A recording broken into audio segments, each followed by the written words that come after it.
మొట్టమొదటి రోజు ఇక్కడికి విశారదన్ గారు వచ్చినప్పుడు వారు గట్టిగా మాట్లాడిన తర్వాత ఇంకా పెద్ద ఎత్తున ప్రభుత్వ యంత్రాంగంలో కదలిక వచ్చింది. కానీ మేమన్న డిమాండ్లు మాత్రం పరిష్కారం కావాలి.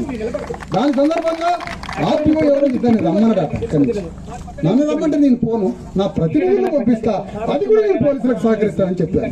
పోలీసు ఆయన వచ్చి చెప్పండి, సార్ ఒక ఇద్దరిని ఆర్టీఓ దగ్గరికి పంపండి అని పంపిస్తా అని చెప్పాను. ఇద్దరు పంపిస్తా, ఇద్దరిని తీసుకొని పోండి, మీరు ప్రశాంతంగా చెట్ల కింద కూర్చోండి, మీకు ఏ పని లేదు. ప్రమాణ పూర్తిగా రాజ్యాంగం మీద ప్రమాణం చేసి నా తల్లిదండ్రుల మీద ప్రమాణం చేసి చెప్తున్నాయా, ఒక్క అణువంత ఎలాంటి లా అండ్ ఆర్డర్ డిస్టర్బ్ చేయకుండా నా బిడ్డ శవాన్ని తీసుకొని ఇక్కడే కూర్చుంటాయా పరిష్కారం. హామీ ఎవరి నుంచో ఏదైనా అపశృతి జరిగితే వాటన్నింటినీ జాగ్రత్తగా పోలీసులు కాపాడుకోండి. ఎందుకంటే మా దాంట్లో కూడా ఎవడో ఒక చెంచాగాడు ఉంటాడు.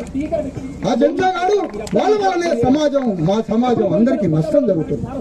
దాదాపు ఈ ప్రశాంతమైనటువంటి లా అండ్ ఆర్డర్ని కాపాడే ధర్నా రాజ్యాంగం పట్టుకొని 1000 కిలోమీటర్లు నడిచినటువంటి యాత్రికునయ్యా నేను అలాంటి చర్యలు చెయ్యను.